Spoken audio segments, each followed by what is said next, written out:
Kamen Vitchev, prêtre assomptionniste, condamné à mort pour haute trahison envers l'État bulgare et exécuté le 11 novembre 1952. Josaphat Chichkov, prêtre assomptionniste, condamné à mort et exécuté le 11 novembre 1952. Pavel Djidjov, prêtre assomptionniste, condamné à mort et exécuté le 11 novembre 1952. Monseigneur Bossilkov, passionniste, condamné à mort et exécuté le 11 novembre 1952.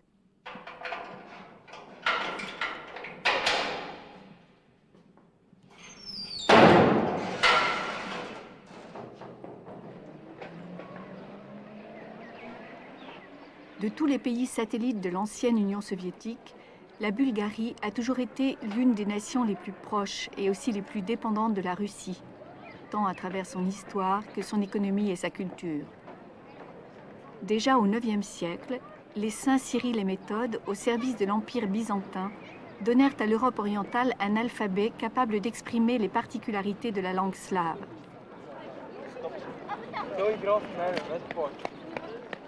Dès sa proclamation comme République populaire au lendemain de la Deuxième Guerre mondiale, la Bulgarie s'est retrouvée prisonnière dans l'orbite de Moscou. La plupart des cadres du nouveau pouvoir communiste formé en Union soviétique se distinguèrent par une persécution religieuse particulièrement féroce.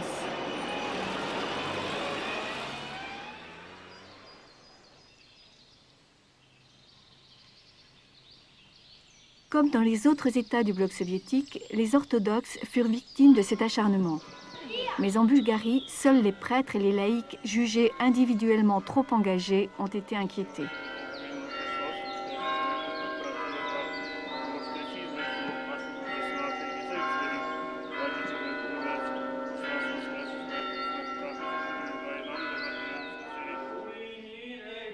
Contrairement à l'Église orthodoxe, l'Église catholique a été frappée comme institution dans sa globalité, aussi bien dans sa composante latine que dans celle de rite oriental, appelée parfois uniate.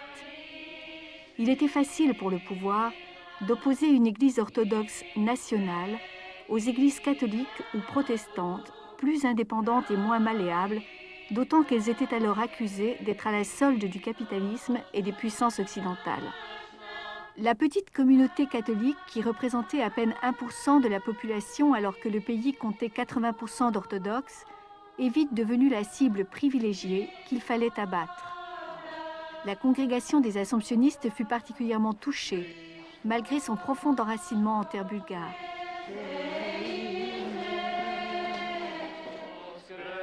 Fondée au milieu du siècle dernier, la congrégation, qui est surtout connue en France par les nombreux journaux qu'elle a créés, s'est intéressée très tôt à l'apostolat dans les pays de l'Est.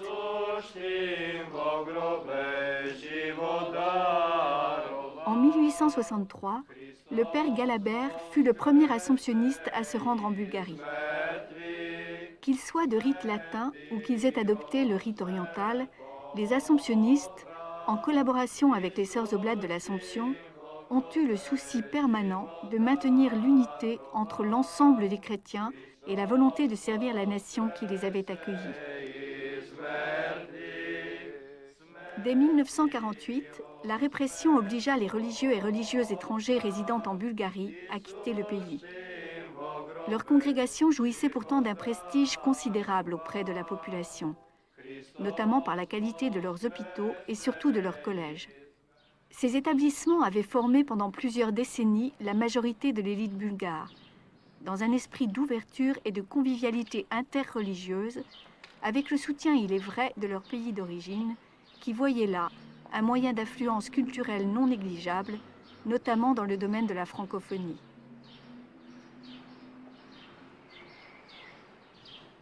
La plupart des biens de l'Église furent confisqués au début des années 50. Le collège de Plovdiv, fleuron de l'intelligentsia bulgare et fierté de ses étudiants, accueillait sans distinction les jeunes orthodoxes, catholiques, arméniens, juifs ou musulmans. Cette énorme bâtisse abrite aujourd'hui l'université d'État. L'église de Varna est sur le point de s'effondrer. Le séminaire de Yambol et l'école de Burgas ont été transformés en hôpitaux.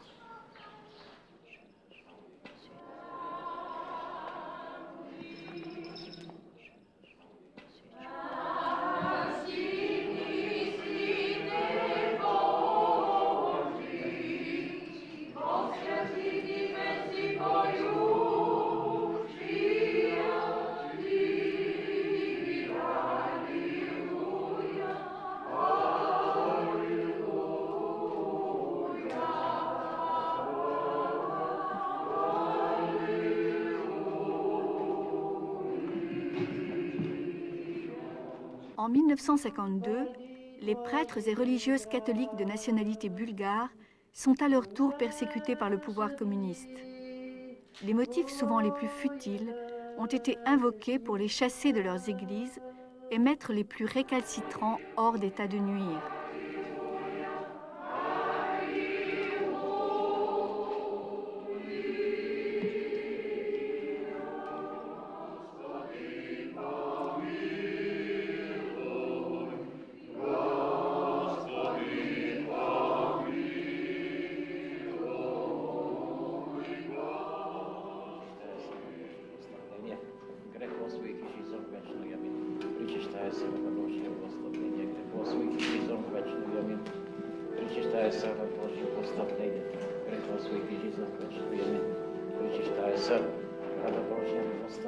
Plus de 40 prêtres et religieuses ont été emprisonnés ou déportés pendant de longues années. 4 d'entre eux, dont un évêque, furent condamnés à mort et fusillés. Ils étaient accusés de haute trahison envers l'État bulgare et de complicité avec des puissances étrangères, notamment avec le Vatican et l'Occident.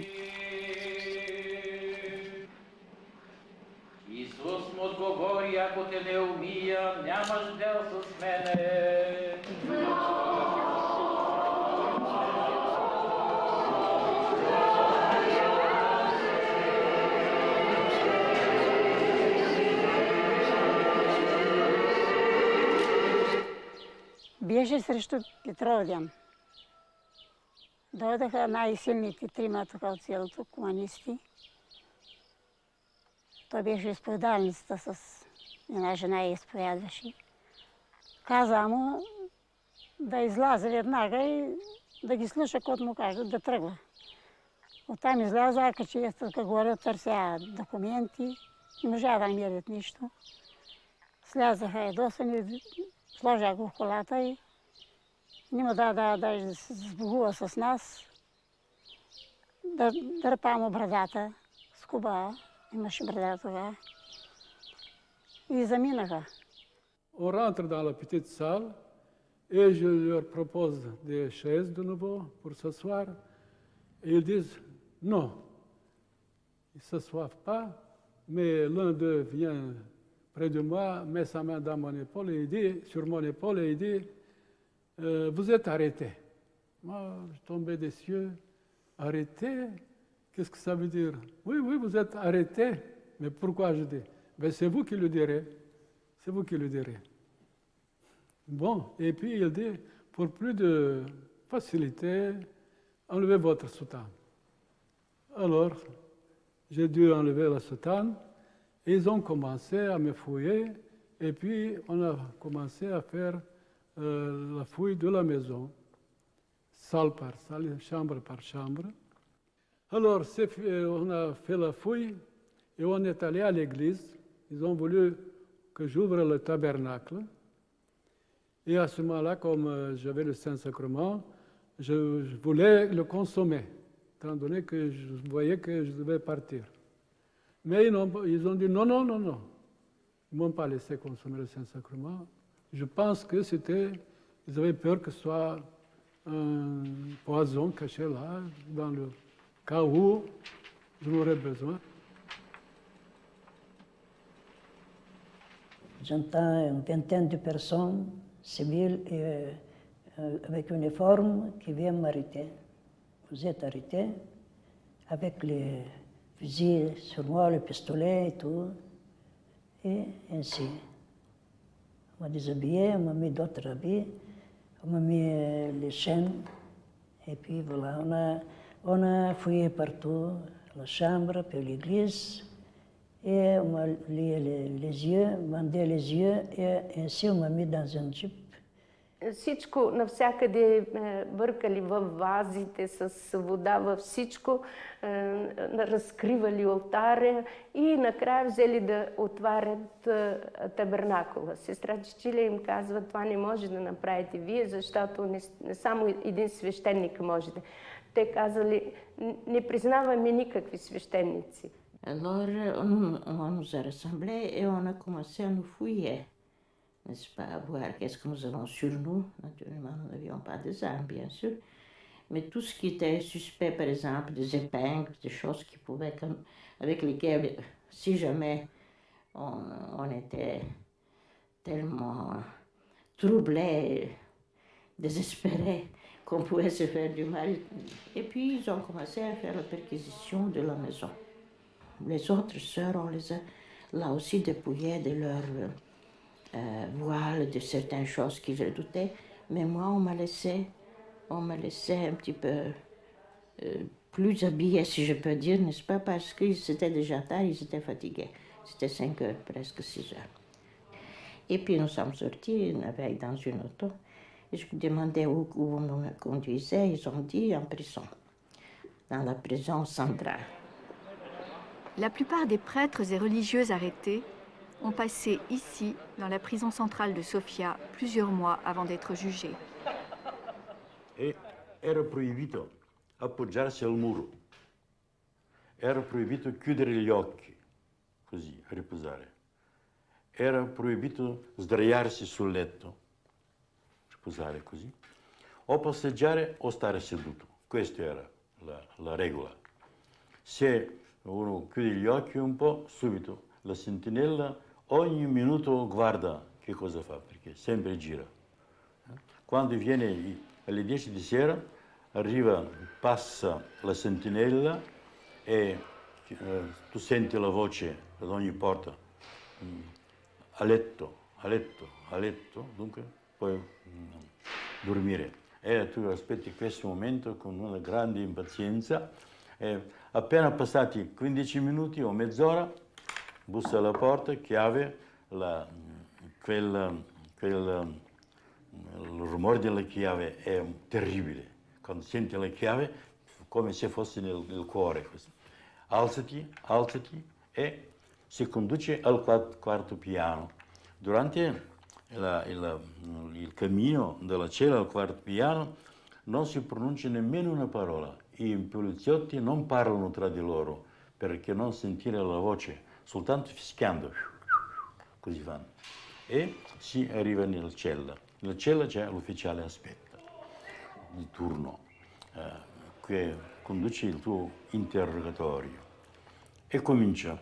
Lui sa che tu hai fame, tu hai il salame, mangia, fa la finta di mangiare, c'è la pistola qui e così la tiene la pistola e gioca nelle mani e ti osserva come reagisci. Intanto tu senti nell'altra cella vicina che di grida infernali di qualche che lo martirizzano, lo uccidono, lo battono e delle bestemmie. E lui ti osserva sempre e ti dice, vedi che cosa ti aspetta se non parli. Parli, tu taci, parli.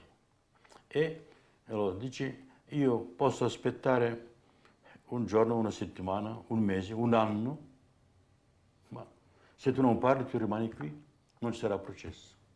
Ces cellules au dernier étage, autrefois, c'était des bureaux de travail des juges d'instruction. C'est ici que ces juges faisaient l'interrogatoire des détenus politiques.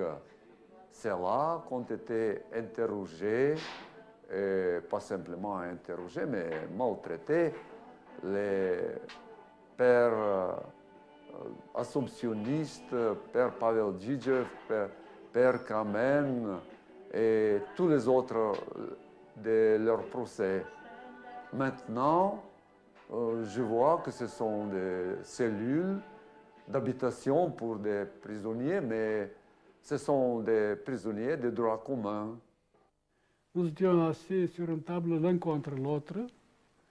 Et avec ses bottes ou avec ses souliers, souvent il me tapait contre les fémurs, là, contre les os, et ça me faisait beaucoup de mal. Il me tapait aussi sous le menton, là, avec sa main. Puisque je commençais à parler, hop, il me frappait et j'avais peur. Alors il me giflait, etc. Il parle. Personne ne peut dire, moi je ne broncherai pas, je ne dirai rien. Il y a des moyens tellement diaboliques est tellement inhumaine qu'on ne peut pas dire qu'on tiendra, qu'on pourra tenir sans rien dire. Et quand je suis entré dans ma cellule, j'ai, n'est-ce pas, j'ai remarqué que je suis en train de devenir fou. Ils ont des moyens de torture que difficilement on peut porter. Et le premier moyen, c'est la famine. Ils vous donnent un petit morceau de pain, 24 heures, et une petite soupe, mais une soupe de long. Il y a quelquefois une petite feuille de légumes se tourne dans le petit assiette qu'on vous donne, et c'est tout. Et puis on vit des mois, et on perd la notion même de temps, de gens et de tout. Quelquefois on entend les cris de ceux qui sont battus, ceux qui sont torturés, des tortures. Et c'est cela qu'on a dû passer. Mais si vous voulez connaître la vérité, je vous l'ai déjà dite. Je peux vous la répéter. Donc, parce qu'ils ont des moyens, n'est-ce pas, de rendre les hommes fous. Et c'est ainsi que se passent les choses. Ils vous accusent eux-mêmes et à la fin, vous croyez que c'était vraiment cela, c'est votre faute. Ils vous inventaient des fautes. Et à la fin, on commence à croire que c'était cela. Et c'est ainsi qu'il y a des dénonciations qui ne sont pas du tout vraies, qui sont des mensonges. Et tout est des mensonges. Mais il faut savoir que le communisme ne croit que les mensonges. Les vérités ne sont pas acceptées dans le communisme. Pendant la nuit, il fallait absolument qu'il y ait de la lumière. Si la lampe électrique brûlait, oh, ils étaient fous. Les miliciens étaient fous, n'est-ce pas, pour trouver tout de suite, n'est-ce pas, une autre, pour changer l'ampoule. Pourquoi? Parce que, n'est-ce pas, leur charge consistait à nous surveiller pour ne pas nous suicider. Je ne sais pas exactement ce que les autres ont vécu. Moi-même, j'ai commencé la grève de la famine. Et pour mourir et ne rien dire.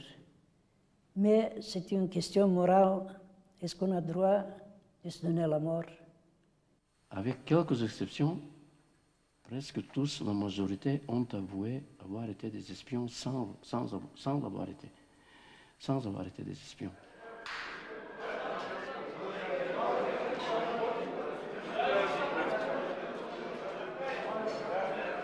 Ce réfectoire, autrefois, c'était une très grosse cellule.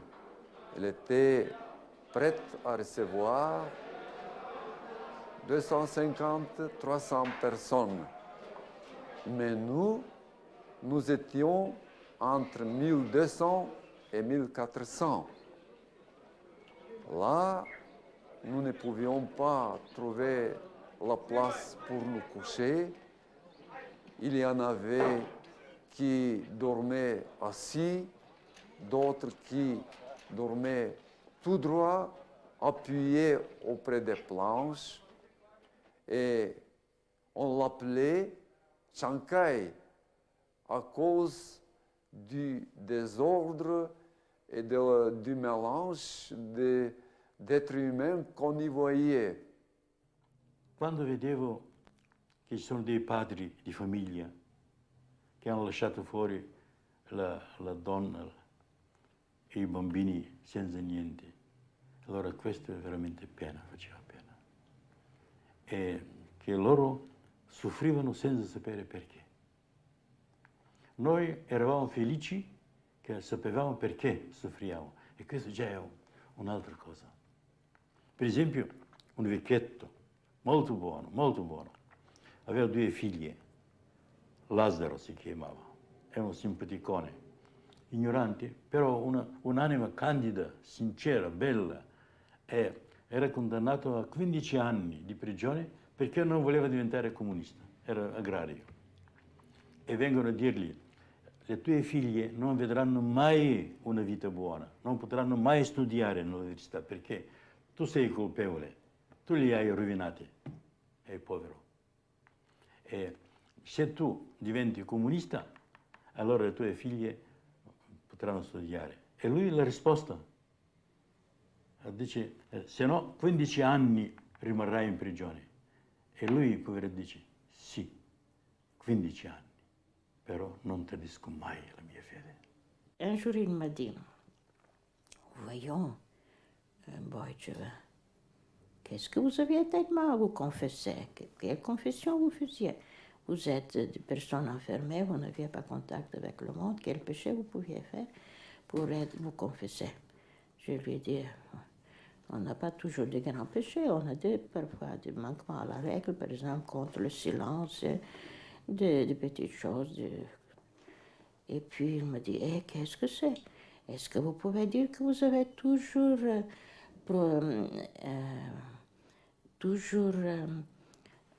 gardé, toujours observé votre règle sans jamais faillir? Vous pouvez dire que vous avez toujours été observante.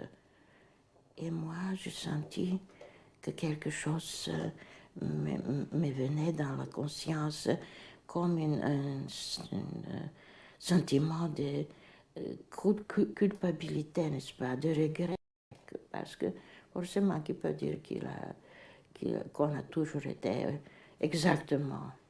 Et j'ai compris comme ça quelque chose qui me touchait. Et instinctivement, j'ai levé les yeux et j'ai vu comment il me fixait, mais avec un terrible regard comme pour me hypnotiser. J'ai senti quelque chose qui entrait en moi comme une contrition. Aussitôt, je me suis ressaisie et j'ai dit, ce n'est pas votre affaire. Et j'ai compris que j'ai secoué son influence. Et il n'a pas pu avoir plus d'influence sur moi. Mais c'était quelque chose de très, très impressionnant.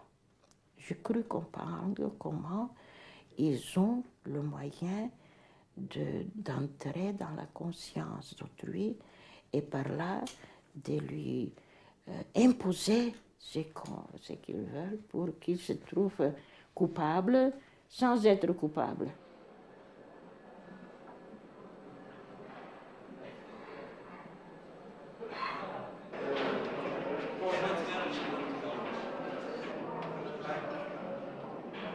Nous n'avions ni chapelet ni du pain, j'avais fait un chapelet bracelet.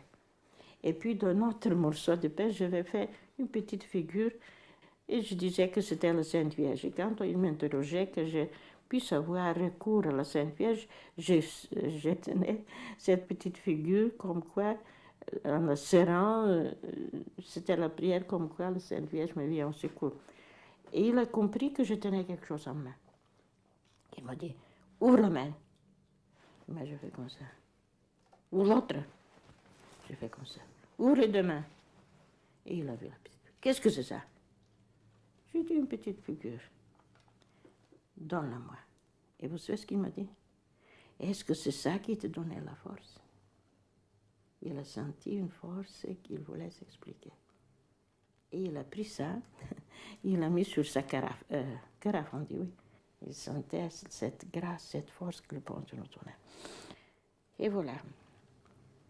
La veille du procès, on nous a permis de prendre une douche, on nous a coupé les ongles.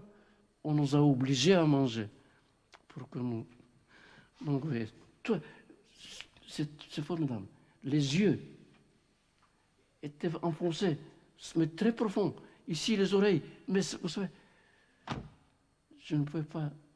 C'est là que j'ai eu une idée que combien ici les trous sont profonds. Et il faut que je dise ceci, qu'avant le procès, on m'a fait rencontrer un avocat que je ne connaissais pas, parce que je n'avais pas d'avocat, il fallait avoir un avocat. Voici le journal Работническо дело,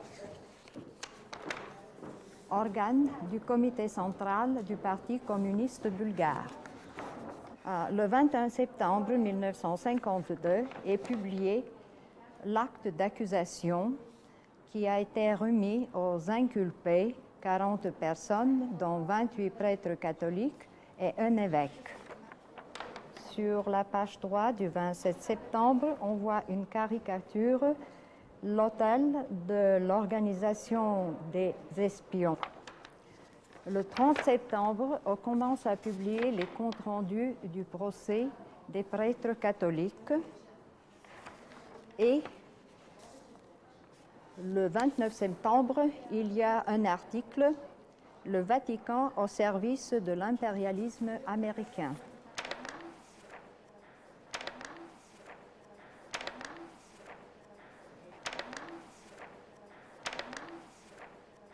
Il me semble que le communisme voulait entrer dans les confessions religieuses. Je ne sais pas si l'Église catholique a été la plus réfractaire, mais c'est sur elle que se sont abattues toutes les sévérités et le grand désir de la détruire, de l'effacer de la Bulgarie.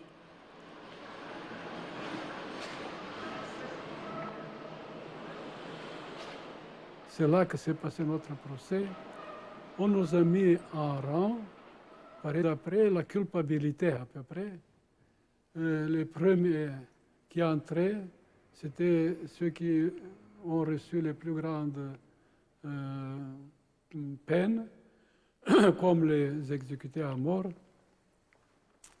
Moi, j'étais un peu après le milieu. Беше пълно с народ. Голяма залата беше. Осъдените, както през всички процеси, са отпред. На две редици бяха наредени. Как изглеждаха сломени, осламнали, мизерни. La loro psichica era talmente distrutta che nessuno ha osato di dire qualche cosa contro la sentenza.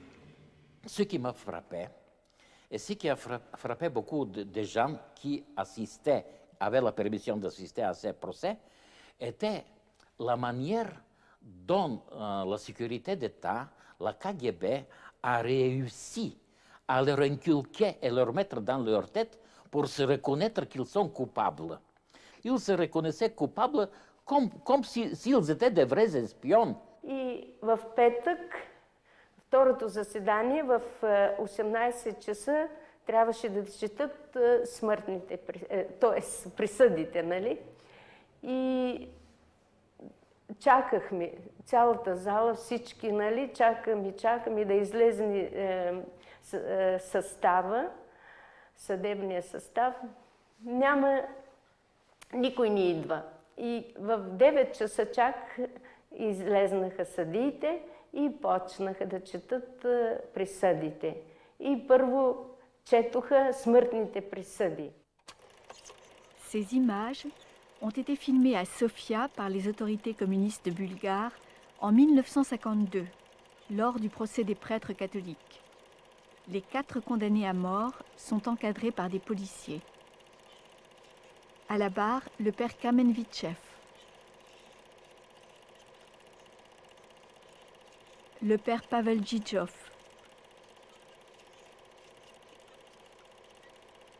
Le père Josaphat Chichkov.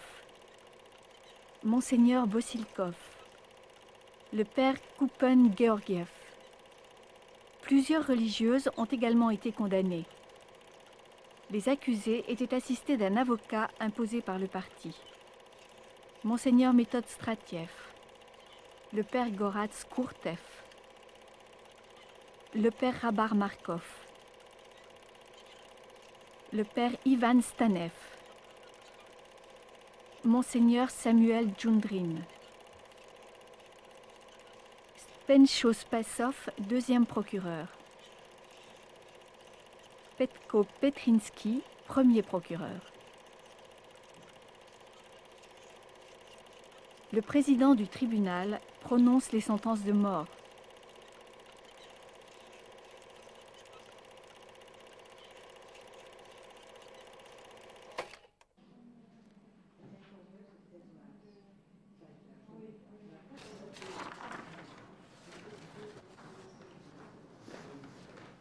Намирате се в архива на МВР, по-точно в читалната за граждани. Вашия екип е първият чуждестранен екип, който снима архивни материали. Това е обвинителният акт по следственото дело на шпионската и заговорническа католическа организация в България, под номер 135 от 1952 година на Държавна сигурност.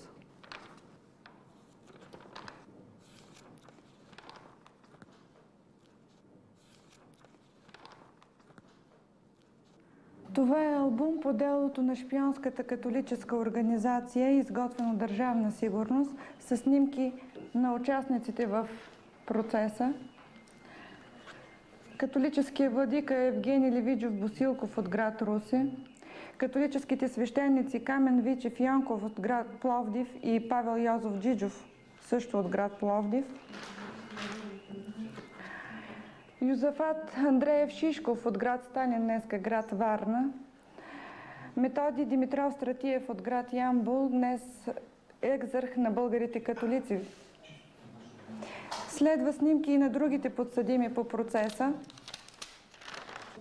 а също и веществени доказателства по делото на католическите свещеници, куфари с радиостанции.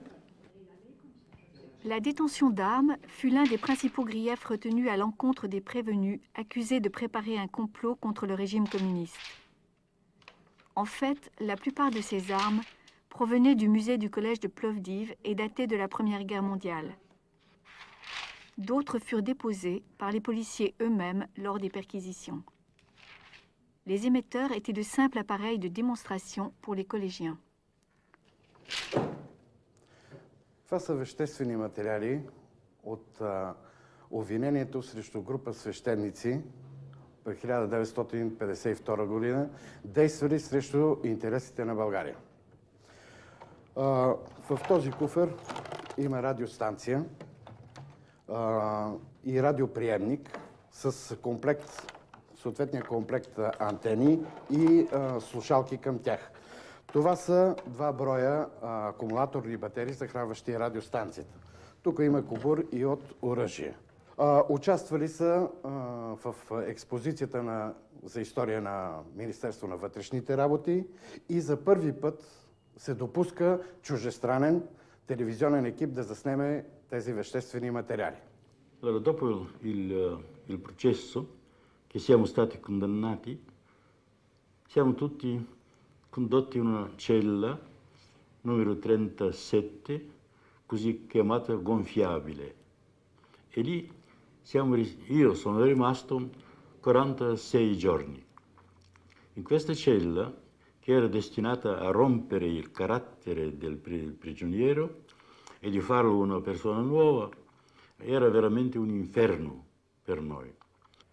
Un luogo di meno di 9 metri quadrati, 2,80 per 3 massimo. Noi eravamo una volta quasi 60 persone. Era impossibile respirare perché la finestra, la piccola finestra, era chiusa ermeticamente, la porta chiusa, mancava l'aria e non si poteva nemmeno respirare. Fisicamente le persone stesse era impossibile che vivessero tutti, stavamo così, alcuni erano diritti, gli altri seduti. Io per esempio qui avevo 3 persone tra le gambe e era veramente una cosa molto difficile. Le gambe cominciano a gonfiarsi, pian piano il gonfio arriva fino allo stomaco e quando ti metti il dito così per esempio si fa un buco che poi non ritorna più, così, rimane. Mancava, o se volete accendere un fiammifero, si accende e subito si spegne. Da sopra cadeva dal respiro, l'aria era tanto umida che c'erano delle gocce. E noi non c'è posto nemmeno per un pantalone, tutti svestiti con slip e tutti nudi. E come passava la giornata? La giornata il mattino si svegliava, non si poteva dormire, ma così, sonnolenti, si andava ai cabinetti, alle toilette, subito in corsa, con grida presto, presto, presto, e di ritorno di nuovo. Questo era l'unico riposo, l'unico movimento in 24 ore. Mais dès qu'on ouvrait la porte, il y avait un brouillard si dense qui se formait qu'on ne pouvait absolument rien voir.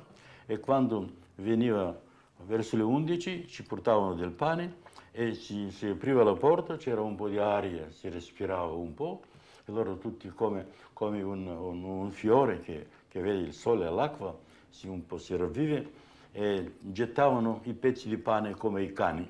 Quanti pezzi siete? Oh, 60 pezzi, si getta il pane. Durante la giornata l'unico trucco era questo, che uno sveniva.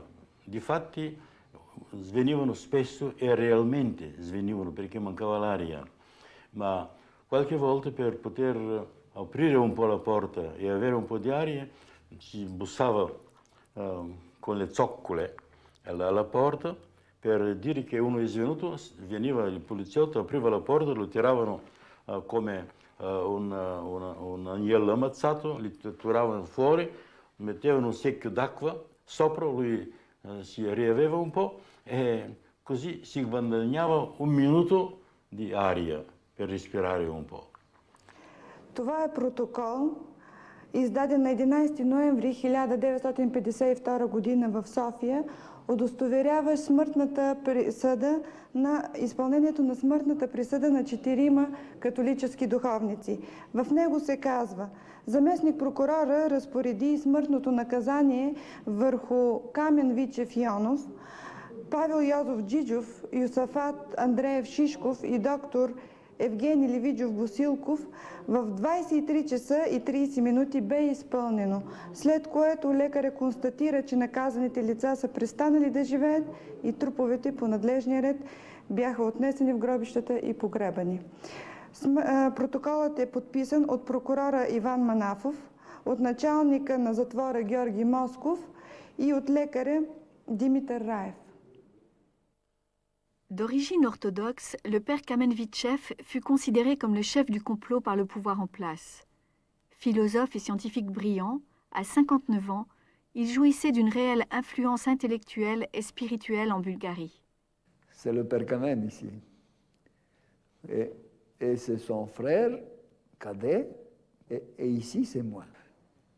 Le père Kamen nous disait: je ne vais pas faire de vous des philosophes, mais je vais vous apprendre à raisonner, à penser.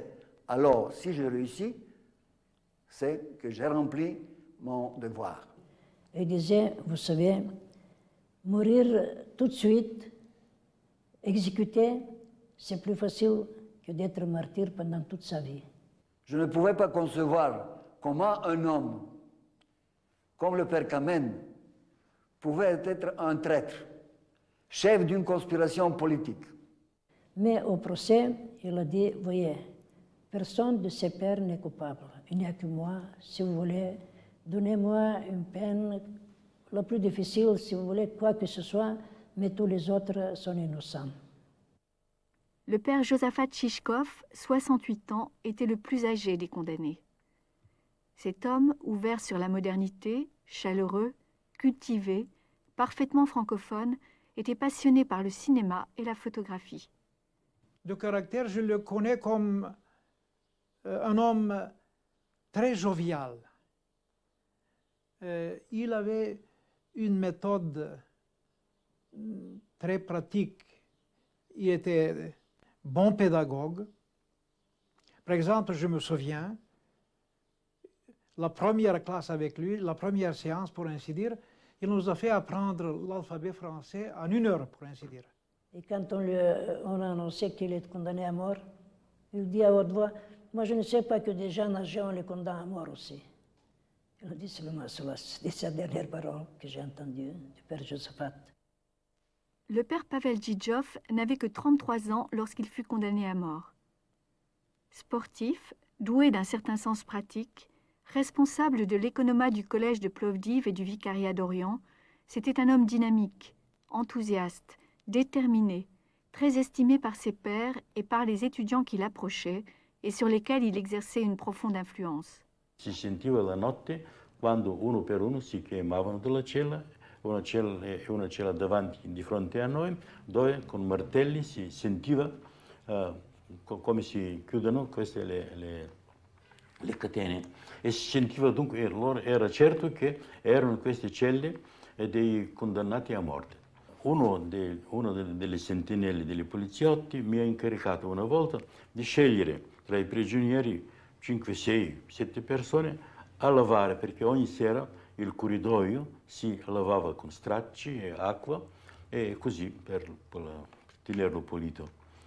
E noi con grido e con gioia, insomma, che gioia, ma insomma, contenti perché si poteva respirare un po' di aria fuori nel corridoio, con secchi, con stracci, e prima si scopava la polvere, poi con l'acqua si lavava e in questo momento io ho usato il francese gridare, come se gridassi ai miei compagni che lavano il corridoio. Assumption, Assumption, Assumption. E girare e gridare tutto perché anche per imbogliare un po' la sentinella. Allora ho sentito la voce di padre Gigio, il padre in francese, ici Assumption, ici Assumption. E allora ho capito già che è lui. Le père Pavel a compris que nous étions dans le corridor. Il a dit, donnez-moi l'absolution.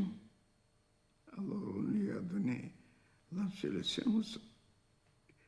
Il avait sans doute le sentiment de bientôt d'être exécuté.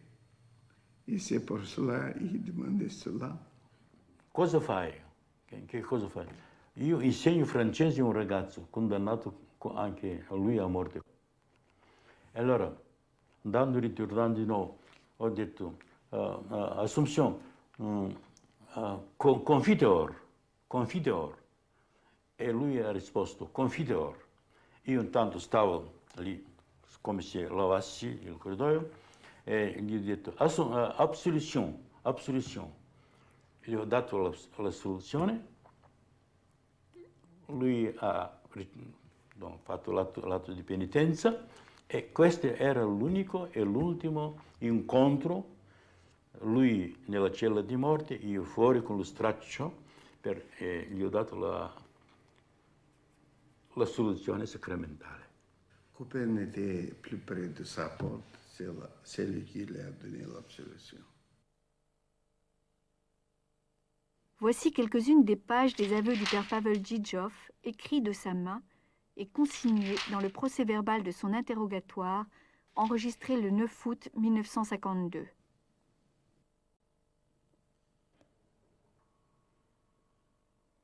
La signature de Pavel Djidjov est suivie de celle du juge d'instruction. Ce qu'on a entendu des miliciens et autres, quand on le sortait de la cellule pour l'exécuter, ils chantaient un chant religieux pour mourir. À travers la condamnation à mort de ces religieux, appartenant à 3 générations différentes, c'est l'Église catholique bulgare tout entière qui fut frappée. 2 d'entre eux, les pères Josaphat Chichkov et Pavel Djidjov, étaient rattachés à l'Église latine, tandis que le père Kamen Vitchev représentait l'Église de rite oriental. Éducateurs hors pair, soucieux de favoriser un esprit de tolérance entre l'Orient et l'Occident, ces hommes étaient animés d'une même passion pour consolider l'unité de l'Église. Le pouvoir en place voulait donc les évincer à tout prix pour anéantir définitivement leur influence.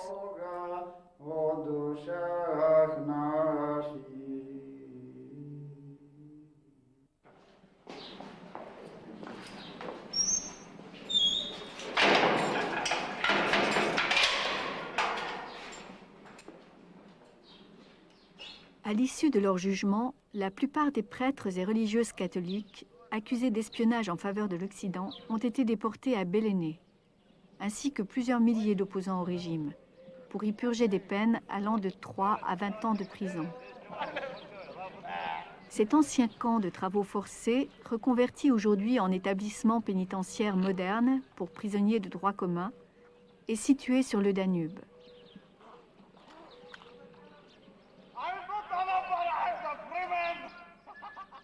De nombreux prisonniers politiques y moururent d'épuisement. Voici l'archipel de la mort de Bellene, qui se compose de 11 îles, dont la plus grande est Persine. Voilà. Ici, c'était le second camp, le plus sévère des politiques, qui était nommé l'île du diable, parce que dedans, dans cette île de Persine, il y a plusieurs lacs. Et dans un de ces lacs, on a fait une île artificielle où étaient concentrés et isolés toutes les politiques et les espions, y compris les prêtres catholiques et les hodjas musulmans, naturellement. Les prisonniers, nous autres, nous habitions dans des baraques construites en bois, faites en branches de saule. Dans les baraques, il y avait 2 rangées de lits et dans une baraque, c'était entre 200 et 300 personnes prisonniers. À Bellene, c'était un régime très dur. On tirait pour la moindre chose sur les prisonniers. Ceux qui n'avaient pas accompli leurs normes, on les mettait à part et on les envoyait dormir dans le lieu d'arrestation qui était en cet endroit ici. C'était sous terre et presque pendant toute l'année, il y avait là-dedans de l'eau. J'ai eu la chance d'être incarcéré une fois avec une chaîne de 50 kilos et je ne pouvais pas marcher. C'était un des gardiens qui me portait la chaîne. Et moi, d'ici, de cet endroit, je marchais jusqu'à le carcère.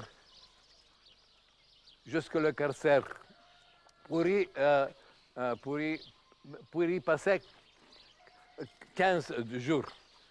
Et à la 15e, à la 3e jour, un inspecteur est venu de Sofia pour faire une inspection. Il est venu chez moi, dans les corsaires, où je ne pouvais pas me mouvoir, et il m'a demandé, qui es-tu? Qu'est-ce que tu es? Es-tu homme ou un singe? Et je lui ai dit,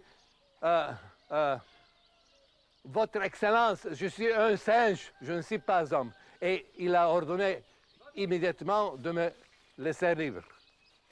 Parce que j'ai avoué que je suis un singe. Il s'est ainsi flatté et était tellement heureux que moi j'ai avoué que je suis devenu de l'homme un singe.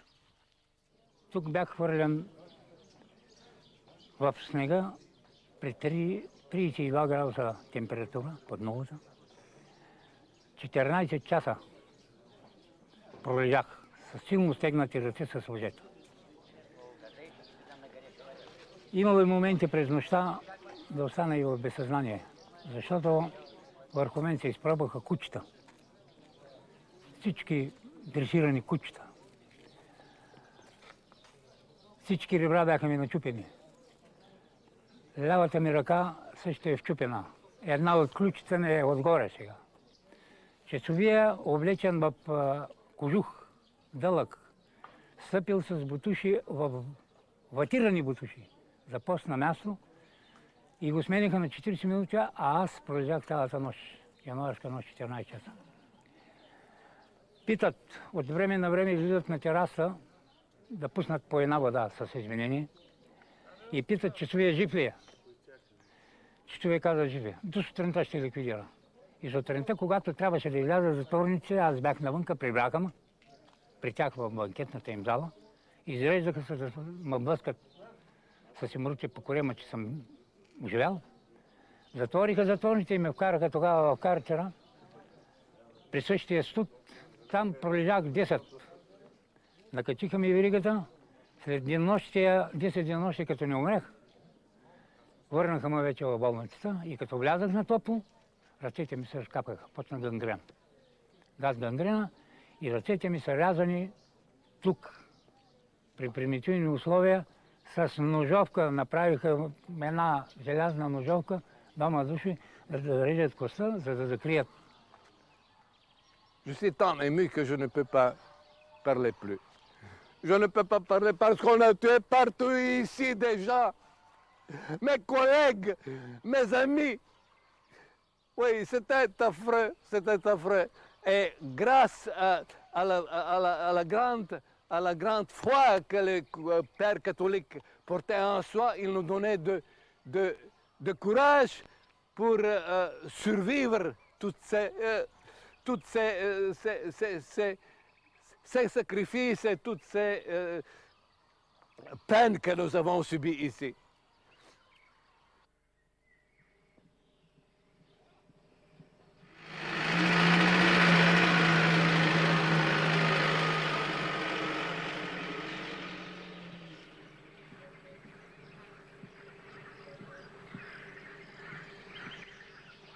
Жените тук, те на друго място, в другия малкия остров, там ги караха тях.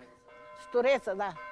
Там ги караха и в лодки, на групи, те много жени бяха. Някои от тях се съпротивяха и те ги блъскаха и ги тикаха вътре във водата. À gauche, vous voyez l'île des femmes, le cri-cri, comme on dit. Ici, on a concentré plusieurs milliers de femmes, ce qui ont été très farouches et très sévères pour les femmes. Il y avait pas mal de femmes qui y moururent. C'était une île avec des forêts immenses et des forêts de, je dirais, des siècles, des arbres hauts et tout à fait. C'était très impressionnant, cette île. Et nous avons commencé, naturellement, il y avait des travaux forcés.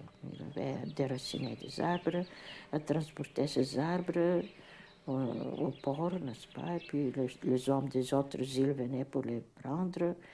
Nous ne nous rencontrions pas, n'est-ce pas?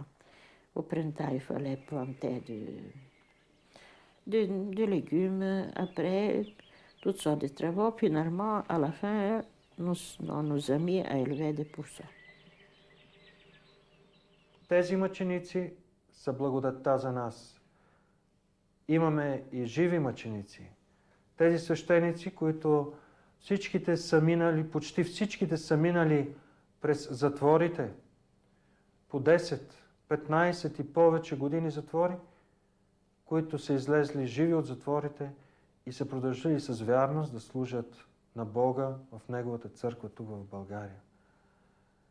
Те са днес нашата сила, те са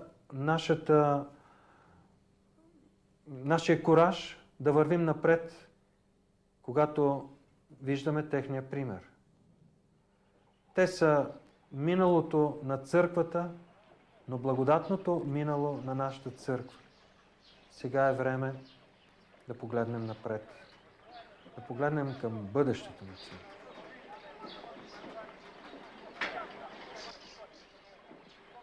Une fois par an, plusieurs milliers d'anciens détenus politiques se rendent en pèlerinage sur leur lieu de détention. Certains d'entre eux sont médecins, avocats ou hommes d'affaires. Leur seul tort était d'être intellectuels ou d'appartenir à la classe bourgeoise.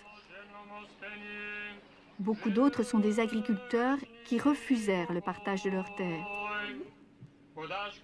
Ils viennent aujourd'hui, parfois accompagnés de leur famille, pour montrer leur volonté de ne pas oublier leurs camarades tués injustement.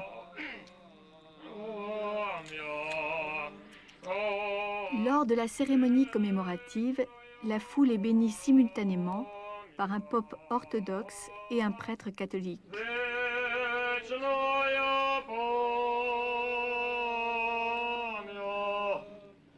Молитвами светих Отец наших, Господи Исусе Христе, Боже наш, помилуй нас.